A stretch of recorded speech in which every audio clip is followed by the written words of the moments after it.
Welcome to the universe of Lee Bowery. Some of you might know him, some maybe not. We do because we're his mates. And it's certainly worth knowing the stories we've got. So what's it to you? Oh my God, I've never seen this. His fearlessness made me love him the most. Then we got banned from every single gay club for about 2 months. I've had lots of adventures in clubland with Leigh Bowery. It's like he's still here. Him and Lucy used to talk about sex the whole time. Did they? We're going to go for a trip down memory lane, I feel. I love a trip down memory lane.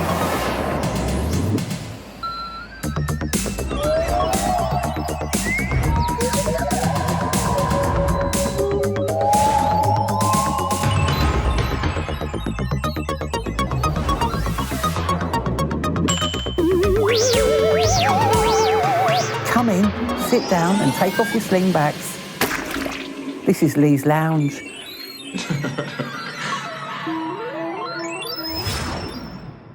Oh, this is nice.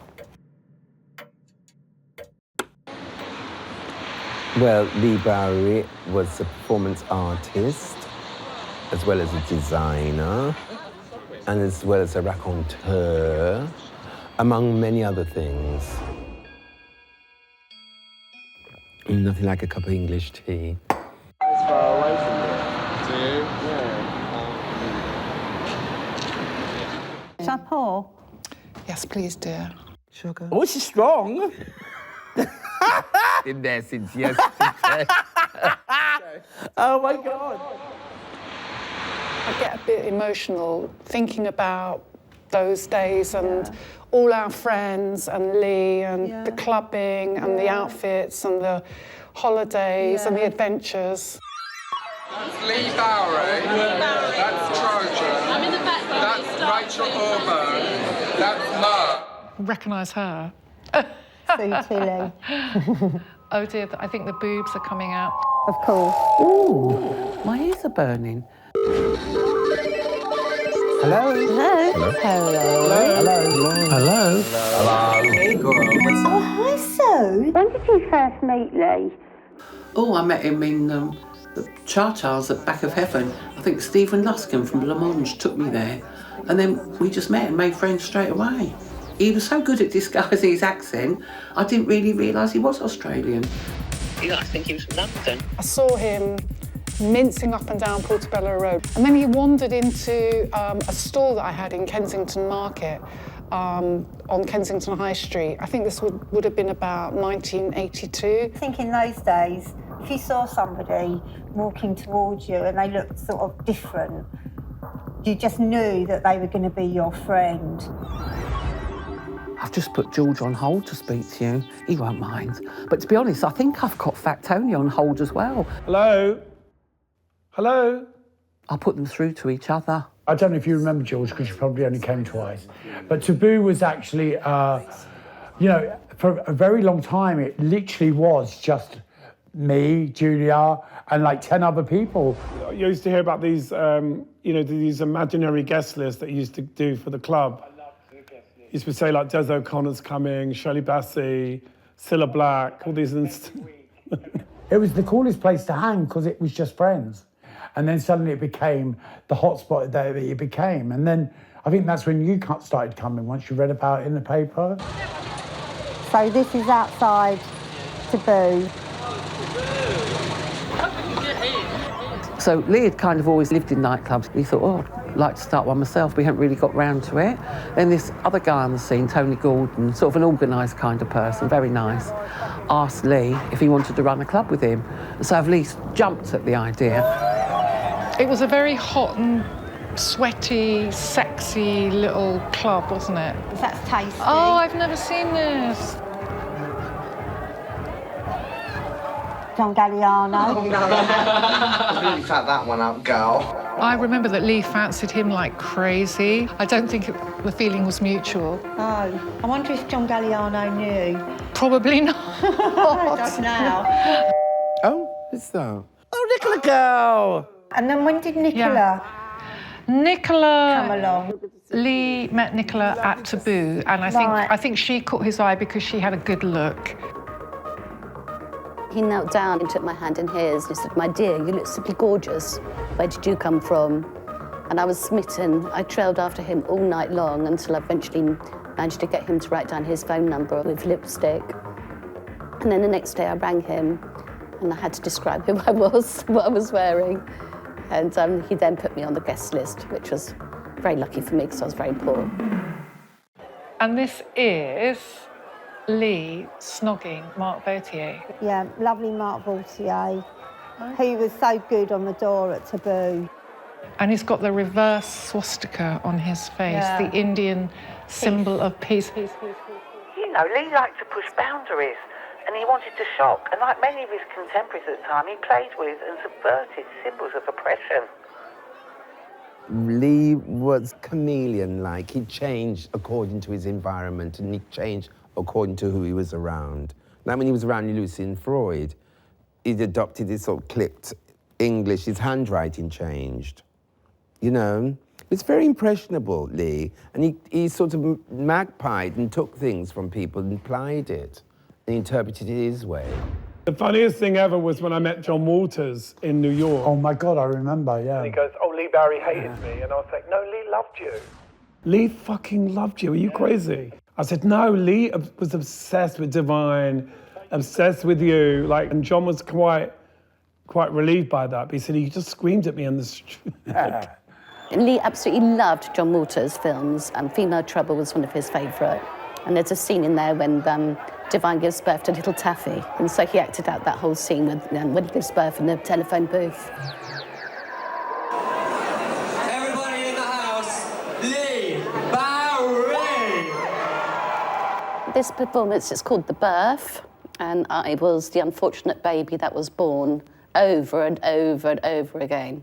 It must have been very moist and cheesy under there, girl. You poor It smelled mostly of Mastic's glue. Oh, girl. Go, girl. Yes. Look at her. Oh, well done. Oh, God, you're the size of a... You're tiny. But yeah, I was then. God. What's the dunk you got on you? And it's chipolatas. We got them down that It's for the umbilical cord. For the umbilical. Run them with the joint together. Yeah. Wow. That was his idea. Yeah. Monster. He was belligerent, he was naughty, he was, a monster sometimes. Lee would call me up and say, "Oh, Mr. Roy, you're younger and newer and fresher on the scene, and Les is so jealous of you." Yeah, Lee was always quite sarcastic to me. I could never tell whether he was laughing at me or with me. You couldn't hang out with this crowd of people if you didn't have sharp wits about you. Of course, you could actually be really nice. Well, you know, nice in a sort of nasty kind of way. And then nasty in a sort of nice way. Our special guest, Lee Bowery, who, unbeknown to us, had taken a glitter enema up his bottom. He danced on stage looking completely outrageous and then bent over and blasted it out over the audience. He could be bitchy, but it was always funny. So I think this is called the mirror performance at the Anthony Doffey Gallery. And this is, Dick Jewell filming people coming out and their reactions. Galinda. Oh, I know. Michael. Disgusting. Sick. No, I think it's lovely. I think it's beautiful. I think Lee is very beautiful. I should watch him all day, every day, forevermore. I'm not really sure it's for someone to sit there for 2 hours flapping with their coat. It's very New York. I wasn't expected, to see something like that in London. I don't think he'd ever put himself out as an artist before that in such a direct way. Like, this is me, I'm in an art gallery. Yeah, and this show, I feel, was like a turning point for Lee. Yes. It was really a moment of revelation. Oh, look, it's the X-rated Boy George Generations of Love video. Do you remember? I'm in that video. Oh, Michael Kostiff, what are you doing there? Come round and have a cup of tea. God, Old Compton Street was buzzing that night, wasn't it? I remember that Leigh Bowery was the actual stylist for this video. Oh my gosh, this is the bit. I remember like pulling your hair or pushing you over, and then someone grabs a handbag. Lee did rule that shoot in terms of what to do and kind of like how to look and how to act. Let's talk about the day looks. They were sensational. Oh, I love Lee's daytime look. But I used to say to him, why can't you wear something decent? And he'd go, Sue, you know when you go out and you see a weirdo, you love it and you tell me all about it. I'm being one of those weirdos, especially for you. He insisted on wearing this old lady wig that he liked to move about a bit. And then with one of his gorgeous, huge-shouldered outfits and probably a knickerbocker of some description, a jodhpur, yeah. And then the trainers on the feet inside a clog.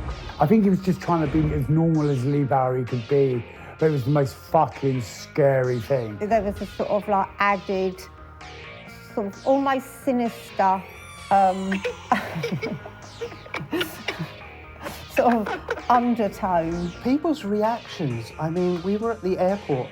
People were literally walking into plate glass doors. I mean, wouldn't he be thrilled if he was still alive to see all this going on? Oh, I think he'd be absolutely ecstatic. He'd be insufferable. And first one. Lee told me that the spots symbolise the AIDS sarcoma. That made me really think about how Lee's work really reflected society. What are you actually doing? AIDS! Have you not heard of AIDS? Don't be nasty to him. Feel sorry for him. We know you're a puss.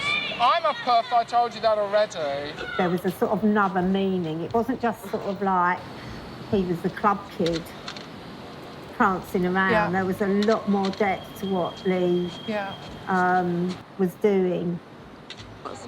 I mean, he did manipulate his immortality. He was made sure it was going to be guaranteed. He was going to leave an impression on pop culture, on life. But I don't think he realized to this extent, where he's been gone for, what, 30 years? And it's like he's still here. He's still relevant and still present to this very day.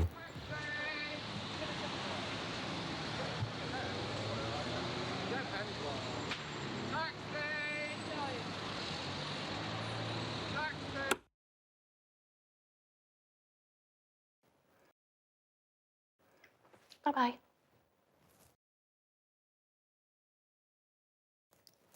Bye-bye.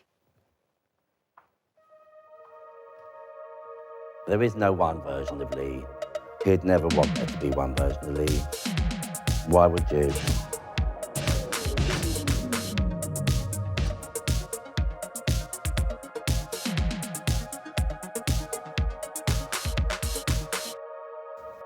Please hold the line while we try to connect you.